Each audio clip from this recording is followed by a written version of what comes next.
सभी भक्तों को जय माता दी, हरिओम, नमो नारायण। आशा करता हूँ आप सब अच्छे होंगे। आज की इस वीडियो के माध्यम से मैं आपको बताने का प्रयास करूँगा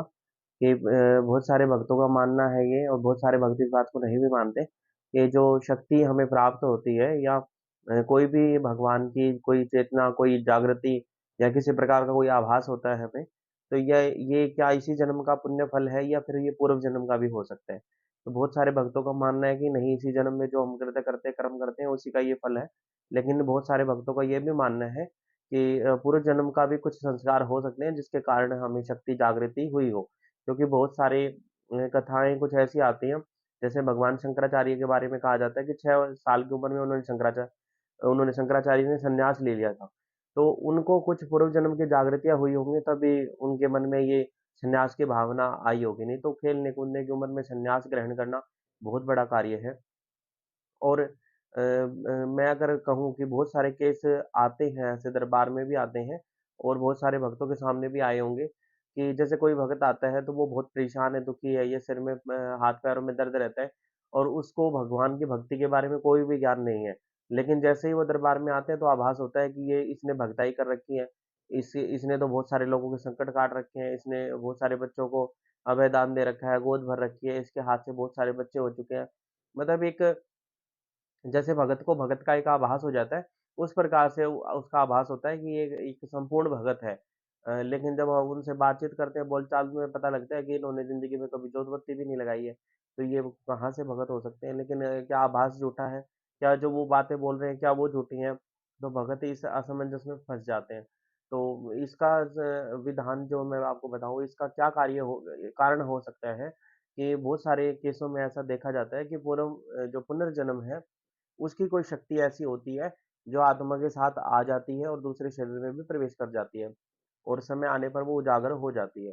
तो वो बहुत सारी जो संगत होती है उनको नहीं पता होता कि ऐसा भी कुछ हो सकता है। लेकिन जो भगत होते हैं वो माँ भगवती के अनुसार आभास करके उसकी जो शक्ति होती है उस शक्ति को प्रत्यक्ष करते हैं।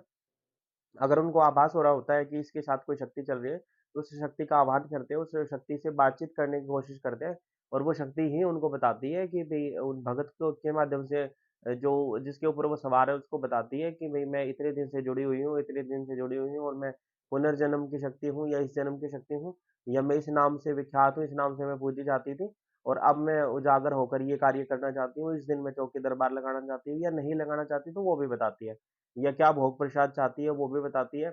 अगर पूर्ण रूप की कोई शक्ति है तो अपने स्वरूप का भी आभास कराती है कि मेरा इस प्रकार का स्वरूप है, मेरा ये नाम है। और जब भगत के सामने ऐसी कसौटी आती है कि कोई एक आम जन भगत के स्वरूप में दिखाई देता है, और भगवती उसके सिर पे दिखाई देती है, या कोई शक्ति उसके सिर पे दिखाई देती है, और वो शक्ति बातचीत भी कर रही होती है, और वो उसको समझाने का प्रयास भगत को समझाती है, और फिर भगत उनको समझाता है कि ये आपके पुनर्जन्म की कोई शक्ति है, जो इस नाम से विख्यात थी, इस नाम से पूजी जाती थी, और अब ये इस नाम से पूजी जाएगी। आपको इसकी सेवा उपासना ऐसे करनी है, और जैसे ही वो सेवा उपासना करनी शुरू करते हैं, तो उनके शरीर के ये सब प्रकार के रोग नष्ट हो जाते हैं, और सब प्रकार की बीमारियाँ, या जिस प्रकार की विपत्तियों में वो फँसे हुए थे, वो उस वहाँ से निकल जाती है। या अगर जैसे कहीं दूसरे दरबार में जाते हैं, तो वो कोई उसको भूत-प्रेत बता रहा था, या कोई किसी प्रकार से वो बता रहा था। लेकिन ये जितनी पॉसिबिलिटी वहाँ, मतलब जितने भी दरबारों में गए, जितनी भी चौकियों पर गए, मतलब 100 में से 99% पॉसिबिलिटी यही थी कि इसके ऊपर कोई अच्छी शक्ति है। लेकिन कैसी है, क्यों है, कहाँ से आई है, ये कोई भगत बताने में सामर्थ्य नहीं रख रहा था, या फिर नहीं समझ पा रहा था उसको कि इसको कैसे उजागर किया जाए। तो जब माँ के कोई सच्चा दरबार होता है, या माँ भगवती जिसके सिर पर अपना स्नेह आशीष रखती है, वो इस इन भेदों को खोल सकता है और बता सकता है। अगर हम शास्त्रीय विधि के अनुसार, अगर हम शास्त्र में प्रमाण अगर हम देखें, क्या पुनर्जन्म में घटित घटनाएँ हमें याद रहती हैं, या पुनर्जन्म में घटित कोई पाठ है, कोई स्रोत है, क्या हमारे साथ अगले जन्म में भी चल सकता है? तो इसमें अगर हम देखें, भगवद गीता हमारे सनातन धर्म का सबसे पहला ग्रंथ है। इसके अंदर साफ-साफ वर्णन आता है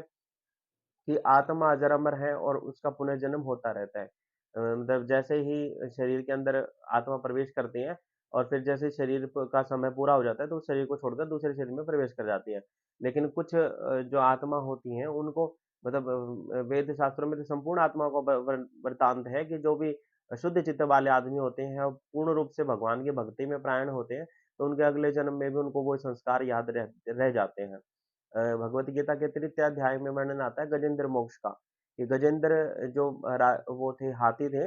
उन वो अपनी जो सुबह प्रातः काल ब्रह्म मुहूर्त में अपनी हथनियों के साथ एक सरोवर में गए, वो स्नान करने के लिए और जल क्रीड़ा कर रहे थे। वहां मगरमच्छ जो है उनके पैर को पकड़ लेता है। तो उनको एक एकदम से, जैसे भगवान का स्मरण होता है, एकदम से उनको एक स्रोत का याद आया, क्योंकि वो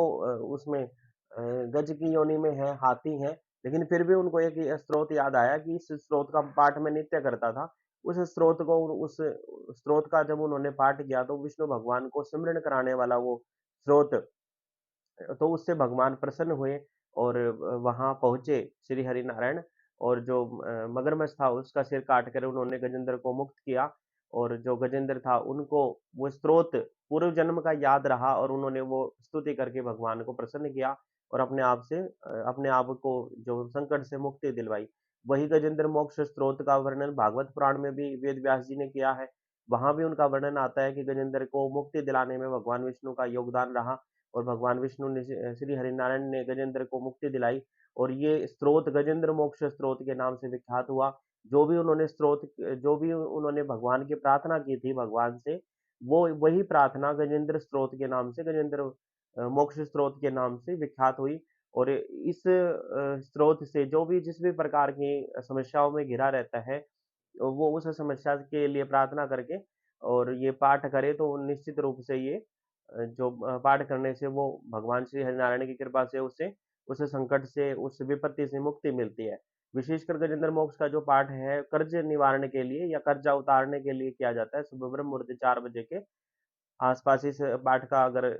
करने का विधान है शास्त्रीय विधि के अनुसार। तो अगर हम वेद पुराणों में वर्णन देखें क्या पुनर्जन्म होता है, या पुनर्जन्म के की जो शक्तियाँ हैं, या उनकी जो स्त्रोतवनी है, या जो भी पाठ हमने सिद्ध किए, जो मंत्र हमने सिद्ध किए, क्या वो अगले जन्म में भी हमारे कार्य कर सकते हैं, या अगले जन्म में भी हमें याद आ सकते हैं? तो बिल्कुल याद आ सकते हैं, क्योंकि आत्मा अनंत है, आत्मा चलती रहती है, शरीर छूटता है, और शरीर से कोई जो भी भजन होता है वो आत्मा से होता है, और आत्मा में ही हमारे जन्म जन्मांतर की कहानी सब रची बसी हुई है। बहुत सारे ऐसे किस्से कहानियां हैं जिसमें लोग बताते हैं कि ये पुनर्जन्म है इसका, और वो पिछले जन्म की सारी लोगों को जानते हैं, उनके नाम बता देते हैं सब प्रकार से। तो अगर हम देखें शास्त्रीय विधि के अनुसार भी पुनर्जन्म हो सकता है, और पुनर्जन्म में जो भी बातें आपने सीखी या जो भी शक्तियाँ आपने अर्जित की हैं, वो अगले जन्म में भी आपके कार्य कर सकती हैं, और वो आ भी सकती हैं। वो उनकी स्वेच्छा होती है, या फिर आत्मा की जागृति होती है। अगर उस आपको उस तरीके का